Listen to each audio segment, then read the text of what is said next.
Hello, sixth graders. We're going to read Chapter 3 of The Watsons Go to Birmingham. So we are going to start with the title, The World's Greatest Dinosaur War Ever. I couldn't believe it. The door opened in the middle of math class and the principal pushed the older raggedy kid in. Mrs. Cordell said, "Boys and girls, we have a new student in our class starting today. His name is Rufus Fry.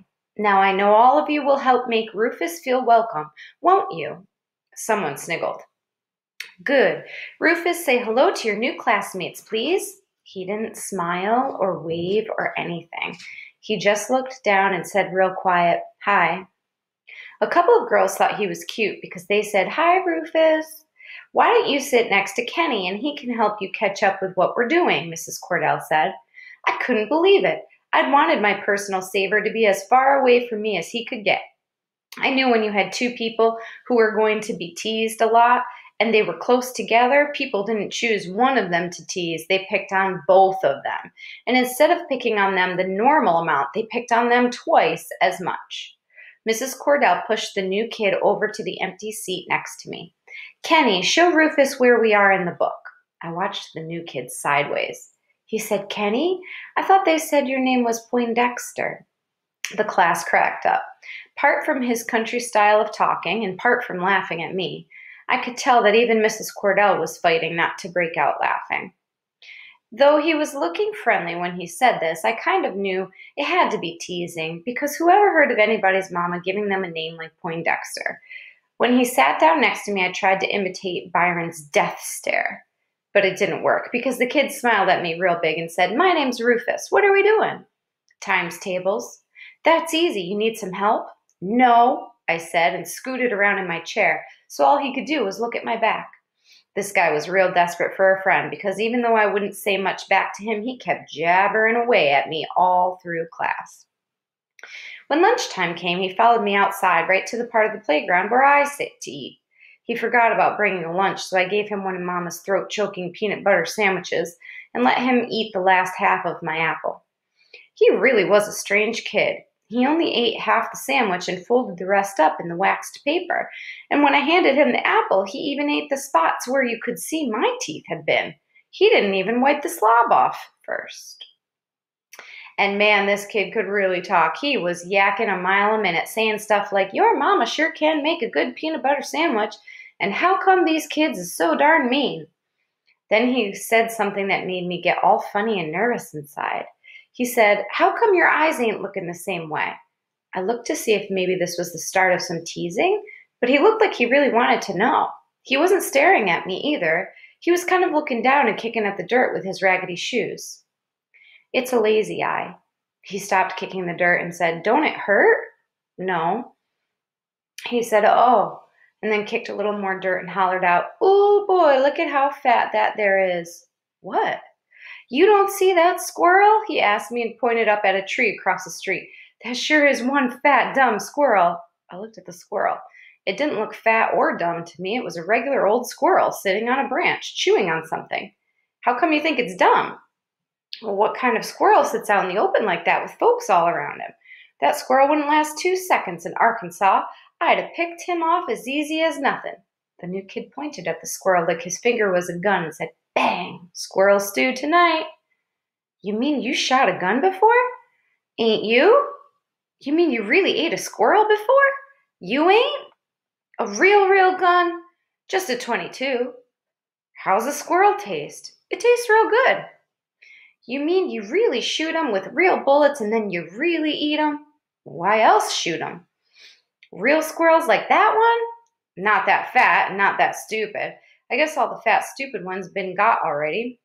Since I've been born, all that's left in Arkansas is skinny, sneaky ones.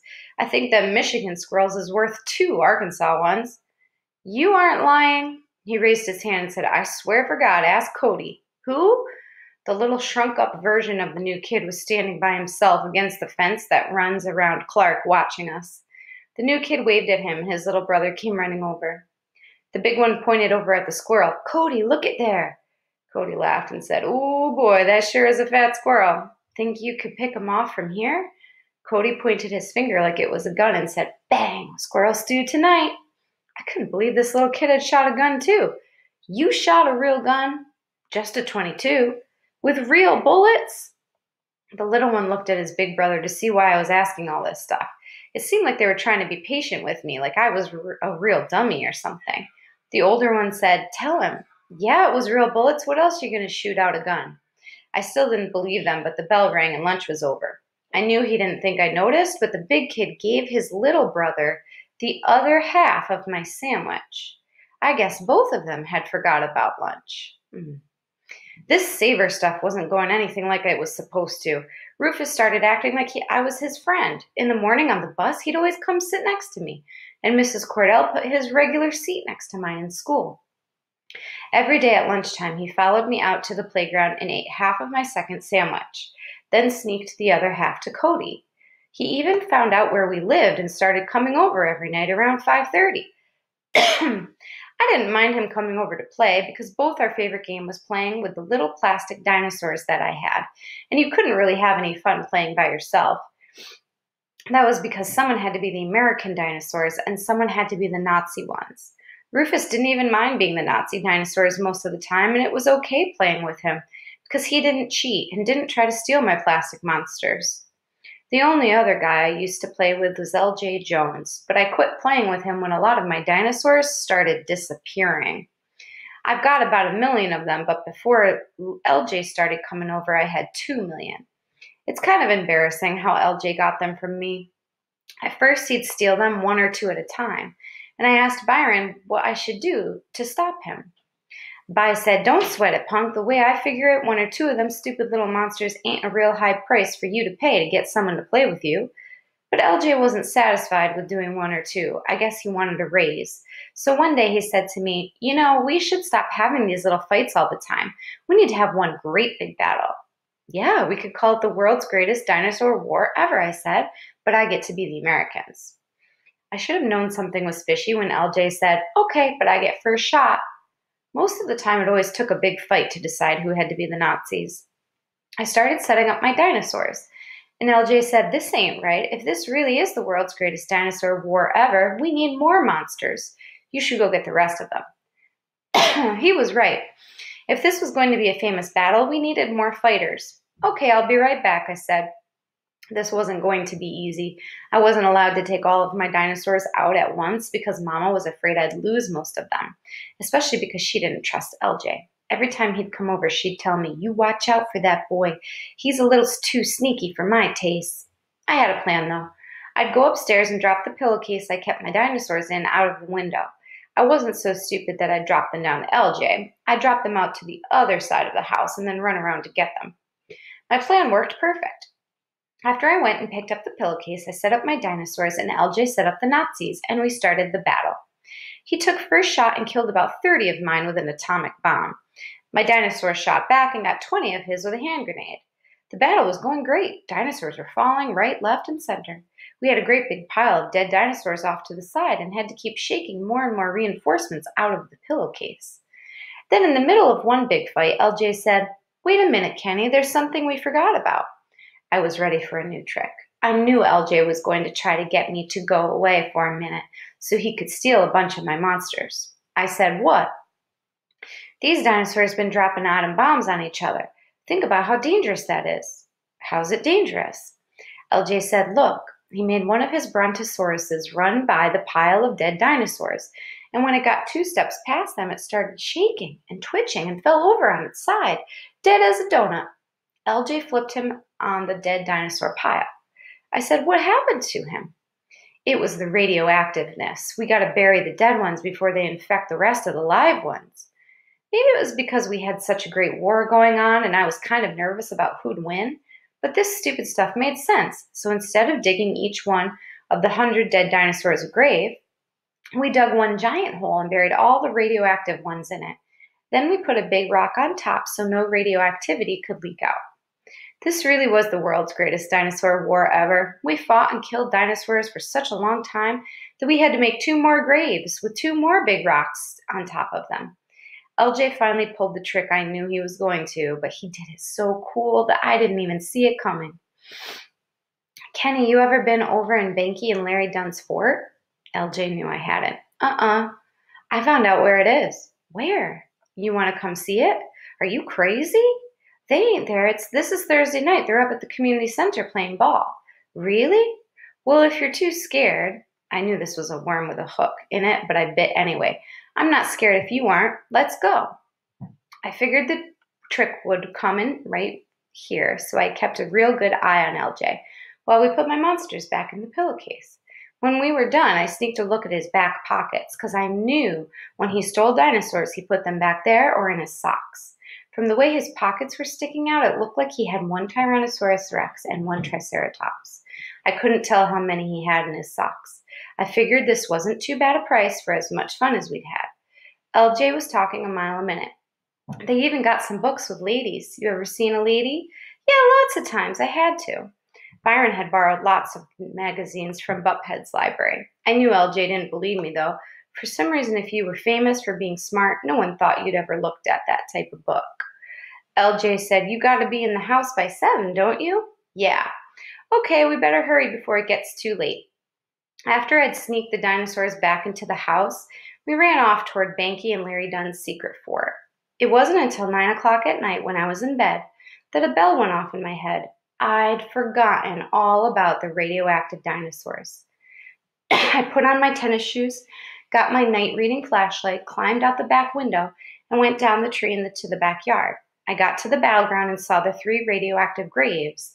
But when I moved the rock on the first one and dug a little bit down, I hit one dinosaur. Hey, not one. I didn't hit one dinosaur, not one. The second grave was empty too. I didn't even move the rock from the third one. I just sat there and felt real stupid. I couldn't help thinking about Sunday school again. I remembered the story about how a bunch of angels came down and rolled away the rock that was in front of Jesus' grave to let him go to heaven. I think it took them 3 days to push the rock far enough so he could squeeze out. My dinosaurs weren't even in their graves for 3 hours before someone rolled their rocks away. Maybe it was a lot easier for a bunch of angels to get 1,000,000 dinosaurs to heaven than it was to get the savior of the whole world there. But I wished they'd given me a couple more hours. But I was just making excuses to myself for being so stupid. I know if a detective had looked at these rocks, he wouldn't have found a clue of a single angel being there. But I'd bet $1,000,000 that he'd have seen that those rocks were covered with a ton of L.J. Jones's fingerprints. I never played with L.J. again after that. So playing with Rufus got to be okay. It was a lot better not to have to worry about getting stuff stolen when you were with your friends. And it was a lot better not spending half the time arguing about who got to be the Nazi dinosaurs. I was wrong when I said that me and Rufus being near each other all the time would make people tease both of us twice as much. People started leaving me alone and going right after Rufus.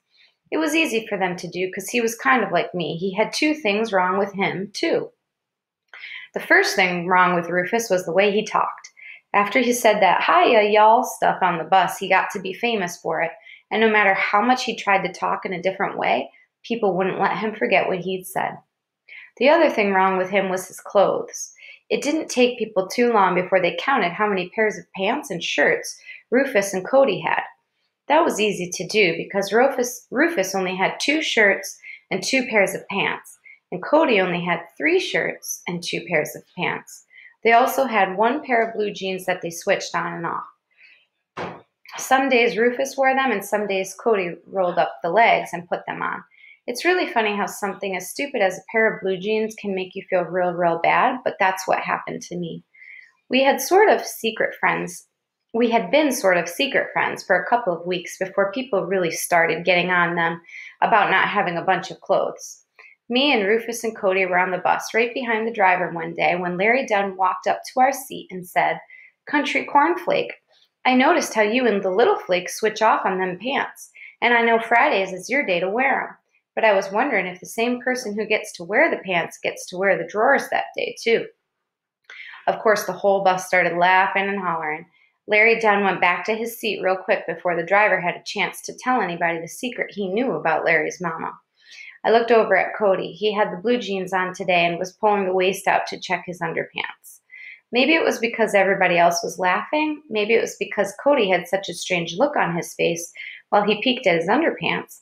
Maybe it was because I was glad that Larry hadn't jumped on me, but whatever the reason was, I cracked up too. Rufus shot a look at me. His face never changed, but I knew right away I'd done something wrong. I tried to squeeze the rest of my laugh down. Things got real strange. Instead of Rufus jabbering away at me a mile a minute in school, he scooted around in his seat so all I could see was his back. He didn't follow me out on the playground either, and he acted like he didn't want my sandwiches anymore. Ever since Mama had met Rufus and I told her about sharing my sandwiches with him, she had been giving me 4 sandwiches and 3 apples for lunch. When I saw him and Cody weren't going to come under the swing at lunchtime, I set the bag with their sandwiches and apples in it on the swing set. The bag was still there when the bell rang. They quit sitting next to me on the bus, too, and Rufus didn't show up that night to play. After this junk went on for 3 or 4 days, I sneaked the pillowcase full of dinosaurs out and headed over to where Rufus lived. I knocked on the door and Cody answered. I thought things might be back to being okay because Cody gave me a great big smile and said, "Hiya, Kenny, you want to talk to Rufus?" "Hi, Cody, just a minute." Cody closed the door and ran back inside. A minute later, Rufus came to the door. "Hey, Rufus, I thought you might want to play dinosaurs. It's your turn to be the Americans." Rufus looked at the pillowcase and then back at me. "I ain't playing with you no more, Kenny." "How come?" I knew, though. "I thought you was my friend. I didn't think you was like all them other people," he said. "I thought you was different." He didn't say this stuff like he was mad. He just sounded real sad. He pulled Cody out of the doorway and shut it. Rufus might as well have tied me to a tree and said, "Ready, aim, fire." I felt like someone who had pulled all my teeth out with a pair of rusty pliers.